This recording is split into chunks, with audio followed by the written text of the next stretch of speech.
Yeah, well, I think the first thing, everybody in this room should educate yourself about these little devices everyone is holding up and carrying, because they truly are spy devices. You have people, I mean, I've even heard people at Google say that if you have nothing to hide, you have nothing to fear. Well, I've never heard anything crazier.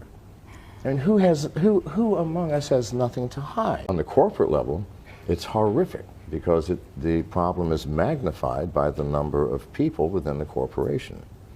And on the nation-state level, it's even more horrific, because the nation-states have been spending years and literally billions of dollars weaponizing software to the point that almost every developed nation has the ability to press a button and destroy the power grid in any other nation. This is the facts. This is not science fiction. This is not me being paranoid. I mean, perhaps I am paranoid, but what I just told you is real, nevertheless. So you are speaking about various problems, right? What's the solution? Well, actually, I'm not even talking about virus problems anymore. I think the antivirus paradigm is no longer functional. It doesn't work. I said this 10 years ago, and I'm the person who invented it. So people should listen. I mean, if I invented it and I built the first antivirus company, viruses are not the problem.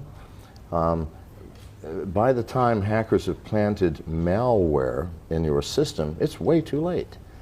The hackers spend weeks, months, or sometimes years sniffing around in your system, taking what they want before they even plant malware. And sometimes they don't. I mean, unless you're trying to ransom something, like a hospital, take all their data and encrypt it, and say for $100,000 you can have it back. You'll need malware at that point, but by then it's too late. Because by the time you found the malware has already done the damage. See, this is the problem.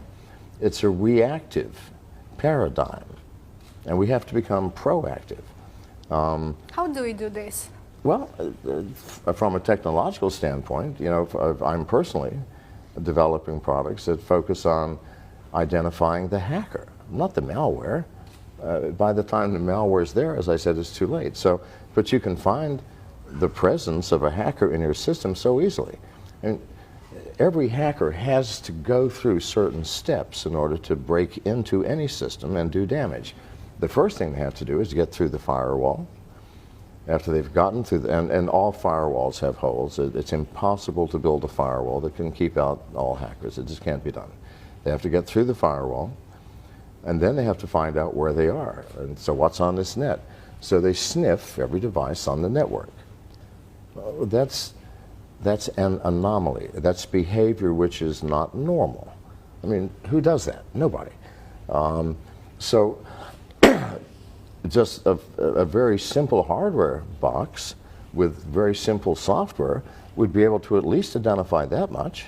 If you're watching all the traffic on the network and you see, oh, someone just came in through port 80, well, that itself is strange. No one comes in through that port, but they did. And then they sniffed the refrigerator or whatever's connected. If it's the Internet of Things, remember, you might have a refrigerator on your network. The refrigerator, everybody's workstation, the main server, and all the honeypots in my device. Well, that's crazy. So within a matter of seconds, I can then send an email or a text message to the CIO and say, a hacker just came in, or what looks like a hacker. And that's only one of the types of things that hackers do. There are many thousands.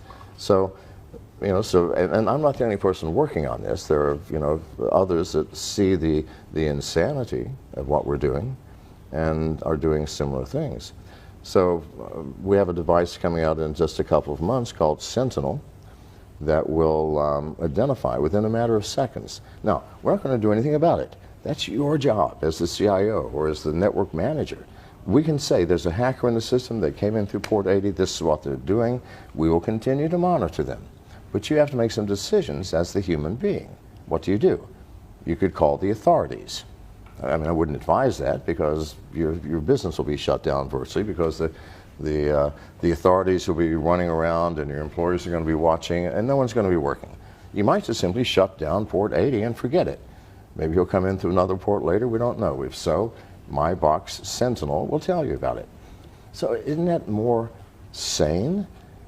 Because really, it's the hackers that are doing the damage, not the software they've created. I would say the big three things here, guys, when we're talking about properties of software and we're talking about this huge paradigm shift from Web 2 to Web 3, we have no security, we have no ownership, we have no verifiability. And for verifiability, you could also just say transparency, auditability, so on and so forth, but we have none of these things. No security, no ownership, no verifiability. These are not minor things.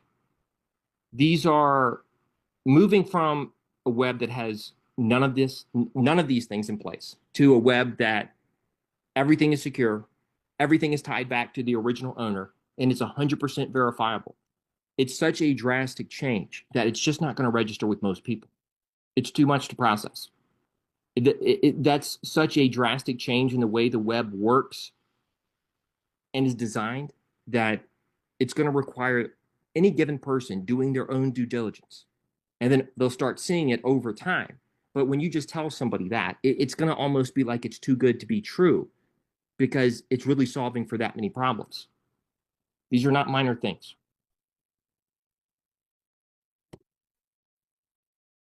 To that point, this is from the World Economic Forum last month. The cyber threats to watch in 2025 and other cybersecurity news to know this month. Does your organization have a process in place to assess the security of AI tools before deploying them? And 37% said yes, 67 or 63% said no. And so that's the general breakdown. And this was recent.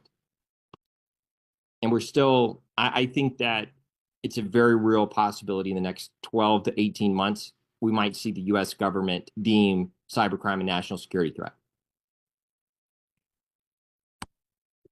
This is where everybody's sensitive data is. It's not sustainable. Not sustainable. And you're going to drop AI into this? No. It's a bluff. It's not a bluff in that AI services will be used on Web 2, but not the long-term solution. No way. Can't be. Yeah. No guardrails, no governance, no security, no ownership, no verifiability, no nothing. Just a big pile of shit that's become very inefficient and too expensive per almost all available information from everybody. And I saw where Polkadot was pivoting to cloud messaging, right? Cloud branding. So I thought that's very interesting, right? I put often imitated, never duplicated. But yeah, that's all I got for this video, guys. I just wanted to go over that. I just feel the need at certain points in time to just remind people this is the big thing, okay? So I'm not sure when the market will work itself out, but try not to get lost in the shuffle and get lost in all the noise because ICP is positioned perfectly in every imaginable way. It's just going to take time. Yeah, it's just going to take time. If you want to do something constructive with your time, I would just invest your time in research. The more you know, the less susceptible you are to low quality takes and or outright deceptive takes from other people who have an agenda that you don't know about. That's all I got. Take care. Have a good day. Not financial advice. I'll see you in the next video.